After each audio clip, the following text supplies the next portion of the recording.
Hello students, आज का जो हमारा टॉपिक है that is detection of charge particles, कि हम किस तरह से जो है चार्ज पार्टिकल को डिटेक्ट कर सकते हैं। तो अभी तक हमने जो है अपनी सेकंड यूनिट में that is interaction of heavy charge particle with matter, उसके अंदर हमने ये डिस्कस किया था कि कैसे चार्ज पार्टिकल जो है वो मैटर के साथ इंटरेक्ट करता है। तो हमने जो है जैसे यहाँ पे हमने लिया, मान लो अल्फ़ा पार्टिकल है, तो अल्फ़ा पार्टिकल जैसे ही किसी मैटर के अंदर पास करेगा तो वो अपने पाथ के अलोंग जितने भी एटम्स आएंगे उनको क्या करता हुआ चलेगा बच्चे, या तो आयनाइज करता हुआ चलेगा या क्या करता चलेगा बच्चे, एक्साइट करता हुआ चलेगा। ठीक है ना, दो तरह के प्रोसेस जो है वो शो करेगा। या तो क्या करेगा, आयनाइजेशन करेगा। आयनाइजेशन का मतलब ये होता है कि जो भी उसके सराउंडिंग, उसके पाथ में जो भी एटम्स आ रहे हैं उनके इलेक्ट्रॉन्स को इतनी एनर्जी दे देना कि वो क्या हो जाए, नॉकआउट हो जाए एटम में से। और एक्साइटेशन में क्या हो जाता है बच्चे कि अल्फा पार्टिकल जो है एटम्स, जो सराउंडिंग एटम्स हैं उनके इलेक्ट्रॉन्स को इतनी एनर्जी प्रोवाइड कर देते हैं कि वो अपनी शेल को छोड़ के क्या हो जाता है बच्चे, हायर स्टेट में जो है वो शिफ्ट हो जाते हैं। यानी कि एटम में से नॉकआउट नहीं होते, पर क्या हो जाते हैं बच्चे, वो लोअर स्टेट से हायर स्टेट में क्या हो जाते हैं बच्चे, एक्साइट हो जाते हैं। तो हम जो है ज़्यादातर जो डिटेक्टिंग डिवाइसेस हम यूज़ करते हैं बच्चे, वो भी इसी प्रिंसिपल के ऊपर वर्क करती है कि जो भी चार्ज पार्टिकल होगा जब वो किसी मीडियम में से वो पास करेगा तो वो क्या करेगा बच्चे, आयनाइजेशन करेगा या फिर क्या करेगा बच्चे, एक्साइटेशन करेगा। ठीक है, तो हम मेनली जो है जो डिटेक्टिंग डिवाइस हम मेनली जो यूज़ करते हैं उसमें जो चार्ज पार्टिकल आता है वो जब मैटर में से पास करेगा या मीडियम में से पास करेगा तो वो आयनाइजेशन प्रोसेस शो करेगा। ठीक है, तो वही है कि अल्फा पार्टिकल जब गैस में से पास करता है तो आयनाइज कर देता है या एक्साइट कर देता है एटम्स, जो भी एटम्स उसके पाथ में आ रहे हैं। ठीक है ना, वो इतनी इलेक्ट्रिक फील्ड जो है एटॉमिक इलेक्ट्रॉन्स को दे देता है कि या तो फ्री इलेक्ट्रॉन्स बना देता है या फिर क्या बना देता है बच्चे, पॉजिटिव आयंस बना देता है। ठीक है, तो उसके बाद यहाँ पे बच्चे एक ऐसी भी गैसेज होती है जैसे ऑक्सीजन है, क्लोरीन है। इसमें क्या होता है बच्चे कि मान लो ये ऑक्सीजन गैस है ये पूरी, ठीक है, जैसे ही अल्फा पार्टिकल एंटर करेगा तो क्या होता है बच्चे, इलेक्ट्रॉन्स निकलेंगे। ठीक है, आयनाइजेशन होगी, इलेक्ट्रॉन्स रिलीज होंगे। इलेक्ट्रॉन्स जो है वो अल्टीमेटली क्या करेंगे बच्चे, न्यूट्रल एटम के साथ जो है कंबाइन हो जाएंगे। ठीक है, जब न्यूट्रल एटम, जैसे इलेक्ट्रॉन्स, इस केस में मान लो इलेक्ट्रॉन्स निकले, तो इलेक्ट्रॉन्स निकले, ये क्या हुआ बच्चे, जो न्यूट्रल एटम है उनके साथ कंबाइन हो जाएंगे। तो बताया आपको, जब न्यूट्रल एटम के साथ जो है, मान लो O2 है हमारे पास, तो न्यूट्रल एटम के साथ जब इलेक्ट्रॉन्स कंबाइन होंगे तो क्या बनाएंगे बच्चे, नेगेटिव आयंस बनाएंगे। ठीक है, और कई बार ऐसे भी हो जाता है बच्चे कि कई बार ऐसे भी हो जाता है कि जो गैसेस हैं, नोबल गैसेस हैं, उसमें इलेक्ट्रॉन जो है सिर्फ क्या करते रहते हैं बच्चे, ट्रैवल करते रहते हैं अपने आप ही। तो यहाँ से बच्चे मैंने सीधी सी बात यहाँ पे ये है कि जो भी चार्ज पार्टिकल है, जब भी कोई भी चार्ज पार्टिकल हमने कहा, ठीक है, तो वो एक्चुअली में क्या प्रोड्यूस कर रहा है, जब कोई भी चार्ज पार्टिकल किसी मटेरियल में से जाएगा तो वो क्या प्रोड्यूस कर रहा है बच्चे, आयंस प्रोड्यूस कर रहा है। और क्या प्रोड्यूस कर रहा है बच्चे, इलेक्ट्रॉन्स प्रोड्यूस कर रहा है। क्योंकि मैंने आपको क्या बताया, आयनाइजेशन में क्या होगा, जो एटम है वो अपने इलेक्ट्रॉन्स लूज कर देगा। ठीक है ना, इलेक्ट्रॉन जो है, फ्री इलेक्ट्रॉन्स हमें मिलेंगे और हमें क्या मिलेंगे बच्चे, आयंस मिलेंगे। ठीक है ना, तो जो चार्ज पार्टिकल एंटर करेगा उसने बेसिकली जो अपनी एनर्जी लूज करता है, वो कितनी एनर्जी लूज करता है बच्चे, एक आयन और इलेक्ट्रॉन पेयर बनाने के लिए 34 इलेक्ट्रॉन वोल्ट जो है वो एनर्जी जो है क्या करता है बच्चे, लूज करता है। ठीक है, तो यहाँ पे बच्चे एक कह रखा है कि जो जैसे हमें अगर गामा रेस को हमें डिटेक्ट करना है, ठीक है, तो अगर मुझे गामा रेस को डिटेक्ट करना है तो वो हम कैसे कर सकते हैं।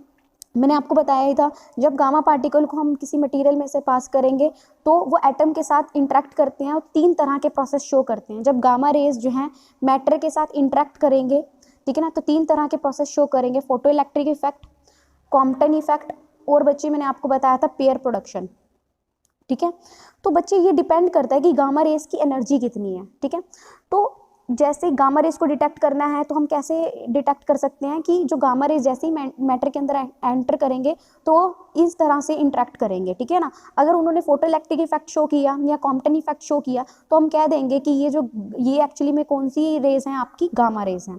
तो यहाँ से बच्चे एक चीज़ हमें ये पता लगी कि कुछ एनर्जी तो है वो क्या हो जाएगी, जैसे गामा रे मैटर के अंदर गया तो कुछ एनर्जी तो क्या हो जाएगी, इलेक्ट्रॉन लेके मूव करेंगे। ठीक है ना, काइनेटिक एनर्जी में कन्वर्ट हो जाएगी इलेक्ट्रॉन की, और इलेक्ट्रॉन को फर्दर जो है हम डिटेक्ट कर सकते हैं उनकी आयनाइजिंग पावर से। ठीक है, कि कितने जो है इलेक्ट्रॉन्स जो है प्रोड्यूस हुए हैं। तो बेसिकली हम क्या कर रहे हैं बच्चे कि जो भी इलेक्ट्रॉन्स प्रोड्यूस हो रहे हैं, जो आयंस प्रोड्यूस हो रहे हैं, इनकी जो है आयनाइजिंग पावर से, यानी कि इलेक्ट्रॉन्स को हम और आयंस को हम डिटेक्ट करते हैं थ्रू इट्स आयनाइजिंग पावर। और ये जो है इसको डिटेक्ट करने के लिए जो हमारे पास डिवाइसेस यूज़ होती हैं that is your ionisation chamber, proportional counter और जीएम काउंटर। तो बेसिकली हम क्या करते हैं बच्चे, इनकी आयनाइजिंग पावर से हम क्या कैलकुलेट कर लेते हैं कि ये कौन सी डिवाइस, मतलब ये कौन सा जो है पार्टिकल है। अल्फा पार्टिकल जब जाएगा तो इलेक्ट्रॉन्स और आयंस प्रोड्यूस करेगा, तो इलेक्ट्रॉन आयंस जो उनकी आयनाइजिंग पावर होगी, ठीक है ना, उनसे हम डिटेक्ट कर लेंगे कि ये कौन सा पार्टिकल है, ठीक है। तो उसके लिए जो डिटेक्टर्स यूज होते हैं वो कौन से यूज होंगे, आपके आयनाइजेशन चैम्बर, प्रोपोर्शनल काउंटर और जीएम काउंटर। कुछ ऐसे डिटेक्टर्स भी हैं जिसके अंदर जो है एक्साइटेशन ज़्यादा इंपॉर्टेंट रोल प्ले कर रहे हैं। यहाँ पे जो मेन प्रोसेस जो हमारे पास कौन सा है बच्चे, आयनाइजेशन है, ठीक है ना। जब हम प्रोपोर्शनल काउंटर या आयनाइजेशन चैम्बर की हम बात कर रहे हैं तो यहाँ पे मेन प्रोसेस हम कौन सा ले रहे हैं बच्चे, आयनाइजेशन। पर कुछ ऐसे भी होते हैं जो एक्साइटेशन के ऊपर वर्क करते हैं, ठीक है ना। तो कुछ डिटेक्टर्स में एक्साइटेशन या मॉलिक्यूलर डिसोसिएशन इंपॉर्टेंट होता है। तो यहाँ पे हम बेसिकली आयनाइजिंग पावर की बात कर रहे हैं, पर कुछ ऐसे होते हैं जहाँ पे हम एक्साइटिंग पावर को नोट करते हैं।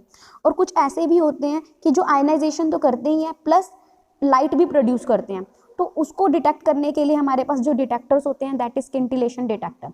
तो ये अभी हम नहीं पढ़ेंगे। आज जो हम पढ़ेंगे सिर्फ और सिर्फ आज हम पढ़ने वाले हैं that is your ionisation chamber, ठीक है। अगर आपसे पूछे आयनाइजेशन चैम्बर किस प्रिंसिपल के ऊपर वर्क करता है, तो वो इस प्रिंसिपल के ऊपर वर्क करता है that is your gas field detector, ठीक है। इस प्रिंसिपल के ऊपर वर्क करता है। जो गैस फील्ड डिटेक्टर का प्रिंसिपल है वही जो है आयनाइजेशन चैम्बर का प्रिंसिपल है। तो गैस फील्ड डिटेक्टर का प्रिंसिपल क्या है बच्चे, पहले तो हमें यही पता होना चाहिए।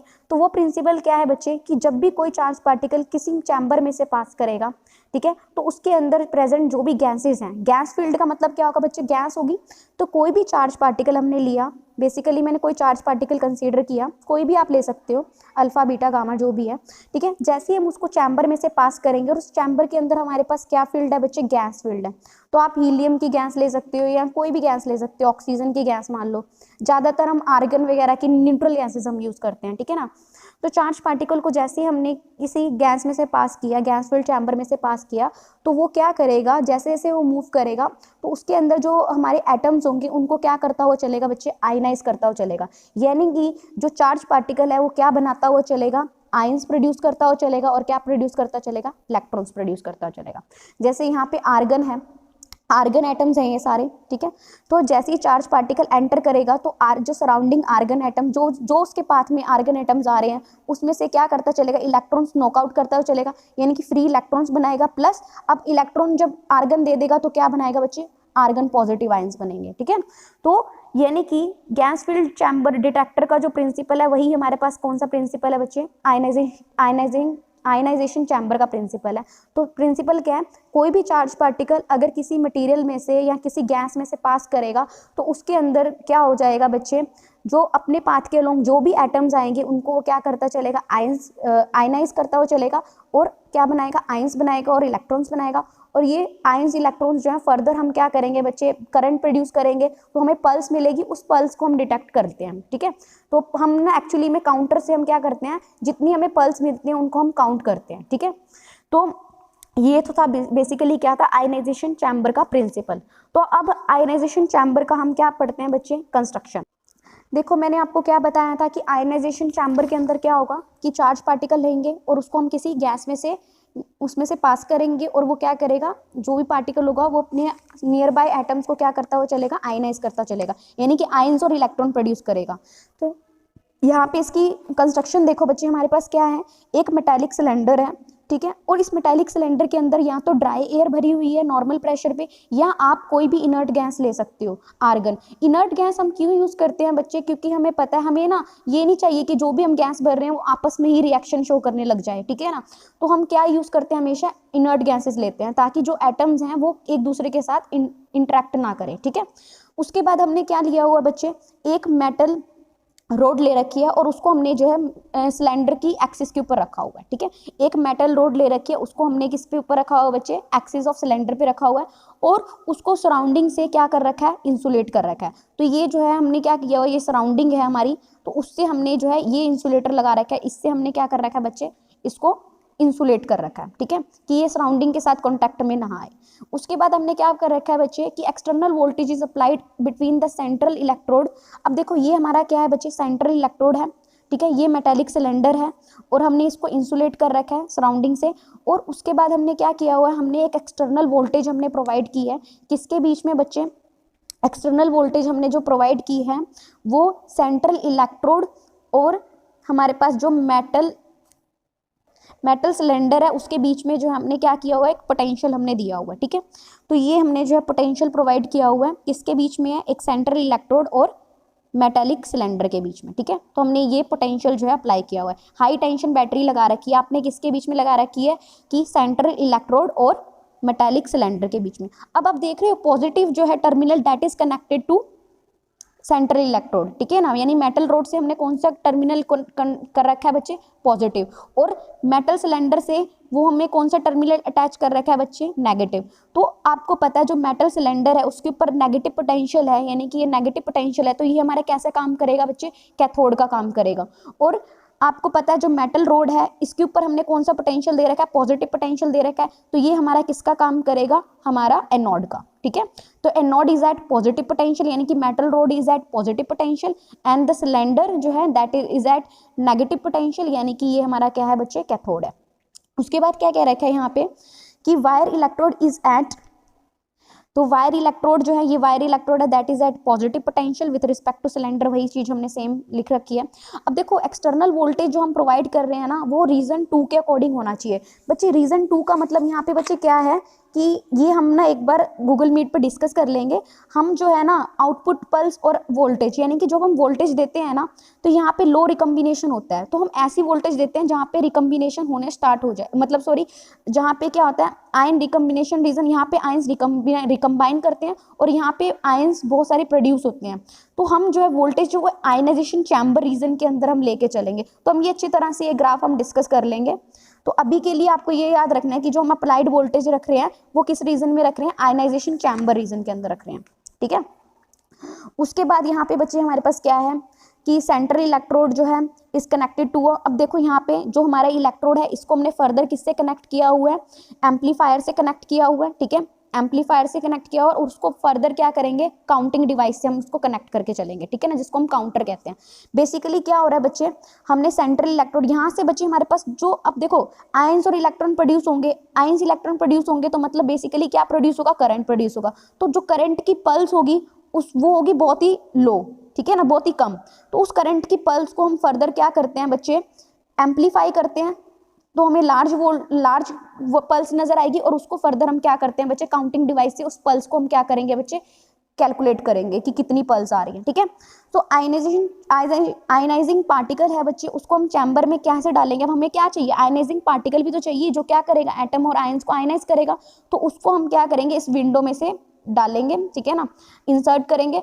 और ये जो विंडो है बच्चे that is made up of thin mica और एल्यूमिनियम, यानी कि थिन शीट जो है माइका की और एल्यूमिनियम की, इससे हम क्या करते हैं, ये एक तरह का विंडो का काम करती है और इसके अंदर हम क्या करेंगे बच्चे, आयनाइजिंग पार्टिकल इंसर्ट करेंगे। तो अभी तक हमें सेटअप समझ में आया कि ये हमारे पास क्या है कंस्ट्रक्शन में, कि हमारे पास जो है एक सिलेंडर है that is at positive negative potential, cathode का काम कर रहा है, मेटल रोड यानी कि central electrode that is at positive potential जो इलेक्ट्रोड यानी कि एनोड का काम कर रही है, और आयनाइजिंग पार्टिकल हम इसके अंदर एंटर करेंगे। और इसके अंदर क्या है बच्चे, इनर्ट गैस हमने फिल कर रखी है। तो जो भी पार्टिकल आएगा जैसे ही वो इस एक्सिस के अलोंग मूव करेगा तो जो भी एटम्स हैं, यानी कि अगर आर्गन गैस भी ले लो तो उसके एटम्स को क्या करता हुआ चलेगा बच्चे, आयनाइज करता हुआ चलेगा और इलेक्ट्रॉन्स और आयंस प्रोड्यूस करता हुआ चलेगा। तो अब हम इसकी पढ़ते हैं बच्चे वर्किंग। ठीक है, तो वर्किंग में क्या है हमारे पास, जैसे ही चार्ज पार्टिकल इसके अंदर एंटर करेगा तो क्या करेगा, कुछ गैस मॉलिक्यूल्स जो प्रेजेंट होंगे जैसे आर्गन वगैरह, इसको क्या करेगा, आयनाइज करेगा। आयनाइज करने का मतलब यहाँ पे क्या है बच्चे कि इलेक्ट्रॉन और आयंस को प्रोड्यूस करना। तो मैंने आपको बता ही दिया कि जैसे ही हमने चार्ज पार्टिकल एंटर किया तो यहाँ पे मान लो आर्गन एटम्स हैं, ठीक है, आर्गन एटम्स हैं, आर्गन की मैंने गैस ले रखी है। तो जैसे ही वो मूव करेगा along the axis he move करवाना है आपको, ठीक है ना, जो सिलेंडर की एक्सिस के अलोंग मूव करेगा। तो यहाँ पे बच्चे क्या होगा, जो उसके सराउंडिंग में गैस पार्टिकल्स आएंगे उसको क्या करता चलेगा, आयनाइज करता चलेगा, यानी कि जो आर्गन एटम है उसमें से क्या करता चलेगा, इलेक्ट्रॉन्स नॉकआउट करता चलेगा, यानी कि क्या प्रोड्यूस करेगा, फ्री इलेक्ट्रॉन्स प्रोड्यूस करेगा। और क्या प्रोड्यूस करेगा, जब इलेक्ट्रॉन्स निकल जाएंगे तो क्या मिलेंगे हमें, आर्गन मिलेंगे, ठीक है ना, आर्गन पॉजिटिव आयंस हमें मिलेंगे, ठीक है। तो जैसे ही चार्ज पार्टिकल इसके अंदर मूव करेगा तो कुछ एटम्स जो हैं उनको क्या करेगा बच्चे, आयनाइज कर देगा और इलेक्ट्रॉन्स और आयंस जो है प्रोड्यूस कर देगा, ठीक है ना। तो इस एक्सिस के अलोंग ही वो मूव करेंगे। अब आगे देखो बच्चे, उसके बाद क्या होगा, अब पॉजिटिव आयंस प्रोड्यूस हुए हैं, पॉजिटिव आयंस प्रोड्यूस हुए हैं, सिलेंडर के ऊपर कौन सा चार्ज है, नेगेटिव पोटेंशियल है, तो positive ions will move towards the cylinder, ठीक है ना, मेटल सिलेंडर के ऊपर मूव करेंगे। और इलेक्ट्रॉन्स यानी कि नेगेटिव आयंस वो कहाँ मूव करने शुरू होंगे, कहाँ पे अट्रैक्ट होने शुरू होंगे, पॉजिटिव पोटेंशियल पे यानी कि एनोड पे। तो क्या होना शुरू हो जाएगा बच्चे, पॉजिटिव आयंस यानी कि जो आर्गन के पॉजिटिव आयंस हैं, ठीक है ना, गैस के पॉजिटिव आयंस हैं, वो मेटल सिलेंडर पे कलेक्ट होने शुरू हो जाएंगे। और जो इलेक्ट्रॉन्स हैं वो कहाँ पे शिफ्ट होने शुरू हो जाएंगे, कलेक्ट होने शुरू हो जाएंगे, एनोड पे जो है कलेक्ट होने शुरू हो जाएंगे। तो अब बच्चे यहाँ पे क्या हो जाएगा, देखो अब इलेक्ट्रॉन है उसकी स्पीड जो होती है वो बहुत हाई होती है, इलेक्ट्रॉन बहुत स्मॉल पार्टिकल है, ठीक है ना, स्मॉल साइज है, तो वो जो है एटम के साथ ज़्यादा कोलाइड नहीं होगा और इजीली जो है उसकी स्पीड भी क्या होगी, बहुत ज़्यादा होगी। तो यहाँ पे बच्चे हमें बता रखा है कि जो इलेक्ट्रॉन की स्पीड है, ड्रिफ्ट होने की जो स्पीड है, दैट इज 10⁻⁶ सेंटीमीटर, ठीक है ना। वो कितनी है बच्चे, 10⁻⁶ सेंटीमीटर, यानी कि पर सेकेंड, यानी कि एक सेकंड के अंदर वो 10⁻⁶ सेंटीमीटर वो मूव कर जाते हैं, ठीक है, तो ड्रिफ्ट कर जाते हैं यानी कि मूव कर जाते हैं। लेकिन जो पॉजिटिव आयन है ये तो बहुत, एटम का साइज कितना बड़ा होता है, ये एटम का साइज बहुत बड़ा होता है, तो वो जो है फर्दर पॉजिटिव आयन्स होंगे या एटम्स होंगे उनके साथ जो है फर्दर कोलाइड करेंगे, कोलाइड करने की वजह से जो है वो बहुत स्लोली जो है कहाँ पे कलेक्ट होंगे बच्चे, आपके मेटल सिलेंडर पे कलेक्ट होंगे, ठीक है। अब हमें प्रोसेस समझ में आ गया कि यहाँ पे जो है आयन का ड्रिफ्ट जो है ना, ड्रिफ्ट वेलोसिटी हम बात कर सकते हैं, आयन का ड्रिफ्ट कम होगा as comparison to your electrons, ठीक है। तो आयनाइजेशन चैम्बर जो है ना, अब देखो इलेक्ट्रॉन्स और आयंस जो है ना जब अपने रिस्पेक्टिव इलेक्ट्रोड पे कलेक्ट होने शुरू हो जाएंगे तो करंट प्रोड्यूस होना शुरू हो जाएगा, करंट प्रोड्यूस होना शुरू हो जाएगा कि नहीं हो जाएगा, ठीक है। तो यहाँ से बच्चे क्या हो जाएगा कि जैसे जैसे हम वोल्टेज बढ़ा रहे हैं, यहाँ पे हम वोल्टेज दे रहे हैं, ठीक है, तो जैसे जैसे वोल्टेज बढ़ा रहे हैं हमारा करंट भी क्या होता जा रहा है, प्रोड्यूस होना शुरू हो रहा है, ठीक है ना। तो करंट प्रोड्यूस होना शुरू हो जाएगा। अब बच्चे क्या हो जाएगा, एक पॉइंट ऐसा आएगा कि जो हमारा करंट है वो क्या हो जाएगा बच्चे, सैचुरेट हो जाएगा। अब देखो जैसे जैसे हम जो है वोल्टेज बढ़ा रहे हैं हमारा करंट भी इंक्रीज होना शुरू हो जाएगा और एक पॉइंट ऐसा आएगा जब हमारा करंट क्या हो जाएगा बच्चे, सैचुरेट हो जाएगा। तो करंट सैचुरेट होने का मतलब देखो आयनाइजिंग करंट आपको समझ में आ गया कि जो इलेक्ट्रॉन्स और आयंस अपनी रिस्पेक्टिव इलेक्ट्रोड पे कलेक्ट होंगे तो क्या होगा, करंट प्रोड्यूस होगा, that is your ionising current, ठीक है ना। तो जैसे जैसे वोल्टेज बढ़ाएंगे वैसे वैसे करंट भी इंक्रीज होगा। पर हम क्या कह रहे हैं बच्चे, एक पॉइंट आएगा जब आयनाइजिंग करंट जो है फर्दर इंक्रीज नहीं होगा, वो सैचुरेट हो जाएगा। ऐसा कब होता है, इसका मतलब तभी होगा यहाँ तो सारे के सारे आयंस जो अपने रिस्पेक्टिव इलेक्ट्रोड पे कलेक्ट हो गए, या फिर क्या हो जाएगा बच्चे कि जो आयंस हैं यानी कि पॉजिटिव आयंस हैं वो क्या होगा, इलेक्ट्रॉन के साथ फर्दर क्या कर जाएंगे, रिकम्बाइन हो जाएंगे। मान लो यहाँ पे हमारे पास जो आर्गन आयंस थे, ठीक है, ये क्या थे बच्चे, यहाँ पे इलेक्ट्रॉन है उसके साथ, तो वो क्या कर जाएंगे बच्चे, दोबारा से कंबाइन हो जाएंगे और न्यूट्रल पार्टिकल, न्यूट्रल एटम बना लेगा, ठीक है।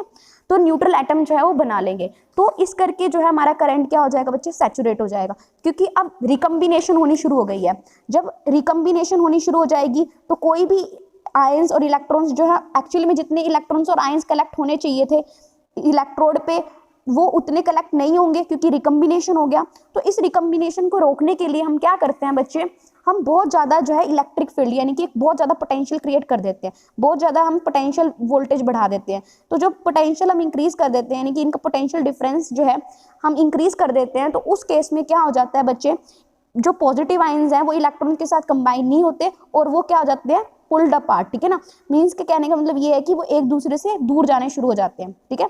जब हम हाई टेंशन वोल्टेज हम लगा देते हैं, जब हम वोल्टेज को फर्दर इतना इंक्रीज कर देते हैं कि अब जो है आयंस जो होंगे वो इलेक्ट्रॉन्स के साथ कंबाइन नहीं होंगे, तो क्या होगा बच्चे, वो इजीली जो है अपने रिस्पेक्टिव इलेक्ट्रोड पे मूव करेंगे। तो यहाँ से बच्चे यही लिखा हुआ है, अगर आपको पेपर में लिख के भी आओगे तो आप यही लिख के आओगे कि आयनाइजेशन करंट जो है फर्स्ट इंक्रीज होगा क्योंकि हम अप्लाइड वोल्टेज इंक्रीज कर रहे हैं। उसके बाद क्या हो जाएगा, वो सैचुरेट हो जाएगा। सैचुरेट क्यों होगा, क्योंकि ऐसा हो सकता है कि जो आयंस हैं वो इलेक्ट्रॉन्स के साथ रिकम्बाइन होने शुरू हो जाए। तो जितने आयंस कलेक्ट होने चाहिए थे अपने रिस्पेक्टिव इलेक्ट्रोड पे उतने नहीं कलेक्ट हुए, ठीक है ना, उससे कम कलेक्ट हुए, जितने आयंस बने से उससे कम कलेक्ट हुए क्योंकि रिकम्बिनेशन हो गया। फिर हम क्या करते हैं, पी वोल्टेज पे एट पॉइंट पी पे हम क्या करते हैं, फर्दर हम इतनी इलेक्ट्रिक फील्ड अप्लाई कर देते हैं कि वो जो आयंस जो रिकम्बाइन हो रहे थे वो रिकम्बाइन नहीं होंगे, वो एक दूसरे से दूर जाने शुरू हो जाएंगे, ठीक है ना। जब दूर जाने शुरू हो जाएंगे तो बच्चे क्या हो जाएगा, फिर से क्या हो जाएगा बच्चे, फिर से जो है वो अपने रिस्पेक्टिव इलेक्ट्रोड पे कलेक्ट हो जाएंगे, और जब सारे कलेक्ट हो जाएंगे तो हमारे पास सैचुरेशन आ जाएगा। अब देखो बच्चे यहाँ पे एक पॉइंट आपको और लिख के आना है, वो क्या है कि जिस पॉइंट पे, अब देखो ये मैंने अब क्या बोला, आपको एक सैचुरेशन भी आ जाती है, ठीक है ना, कि एक पॉइंट आता है जहाँ पे क्या हो जाता है, देखो इसके बाद भी प्लेट्यू, ये जो रीजन है ना जहाँ पे हमारा करंट और हमारी अप्लाइड वोल्टेज सैचुरेट हो गई, इस रीजन को हम क्या कहते हैं बच्चे, प्लेट्यू रीजन। तो ये जो प्लेट्यूरिज्म है ना बच्चे, ये डिपेंड करता है कि कौन सा प्रोसेस हो रहा है, कौन सा चार्ज पार्टिकल हमने जो है लिया है। तो जो वोल्टेज है ना वो किसके ऊपर डिपेंड करता है बच्चे, जो सैचुरेशन करंट हमारे पास आया है वो डिपेंड करता है कि हमने जो आयनाइजेशन इज बीइंग प्रोड्यूस, ठीक है ना, वो डिपेंड करता है कि कौन सा पार्टिकल है जिसने आयनाइजेशन प्रोड्यूस किया और क्या इंटेंसिटी थी इंसिडेंट न्यूक्लियर रिएक्शन की, रेडिएशन की, ठीक है ना। तो इन चीज़ों के ऊपर जो है सैचुरेशन करंट जो है डिपेंड करता है। जो सैचुरेशन करंट हमारे पास आया जिस वोल्टेज पे, वो डिपेंड करता है कि कितनी आयनाइजेशन प्रोड्यूस हुई है और क्या इंटेंसिटी है इंसिडेंट रेडिएशन की, न्यूक्लियर रेडिएशन की, ठीक है। तो यहाँ से मान लो अगर हमें एवरेज सैचुरेशन करंट हमें निकालना है, एवरेज आयनाइजेशन करंट जिसको हम कहते हैं एवरेज आयनाइजेशन करंट या एवरेज सैचुरेशन करंट हमें निकालना है, तो वो डिपेंड करेगा कितने आयन पेयर प्रोड्यूस हुए हैं पर यूनिट टाइम में, और वो जो है किसके ऊपर डिपेंड करता है, इस इक्वेशन के ऊपर डिपेंड करता है, IS is equal to NE। तो यहाँ से बच्चे एक चीज दे रखी है कि अगर हम जो है आयन पेयर जो है प्रोड्यूस हुए हैं उसका करंट कितना, जो आयन, हर आयन पेयर जो है ना वो इतना करंट प्रोड्यूस करता है, और इतना करंट प्रोड्यूस करेगा, कब प्रोड्यूस करेगा, जब इतने नंबर ऑफ आयन पेयर्स जो है ना वो करेक्ट हो जाएंगे, ठीक है ना। मतलब सॉरी यहाँ पे क्या कह रखा है, इतने ये जो है इतने चार्ज का, यानी कि जो हमें क्या कह रखा है, अगर कोई भी आयन है जिसका चार्ज इतना है और वो इतने आयन पेयर प्रोड्यूस कर रहा है तो उसका वो कितना करंट हमें देगा, दैट इज 10⁻⁻12 एम्पियर, ठीक है ना। तो IS क्या है, एवरेज आयनाइजेशन करंट। जो एवरेज आयनाइजेशन करंट हमें कब मिलेगा कि हर पेयर जो है जिसका, अगर आपको पता है हर आयन पेयर है उसका जो चार्ज होगा वो कितना होगा, 1.6 × 10⁻⁻19 कूलम, और वो अगर मान लो इतने आयन पेयर्स हमारे कलेक्ट हो रहे हैं, ठीक है ना, 6.2625 × 10⁻6 आयन पेयर, तो पर सेकंड इतने आयन पेयर कलेक्ट हो रहे हैं, तो जो करंट आएगा वो कितना आएगा, 10⁻12 एम्पियर, ठीक है ना।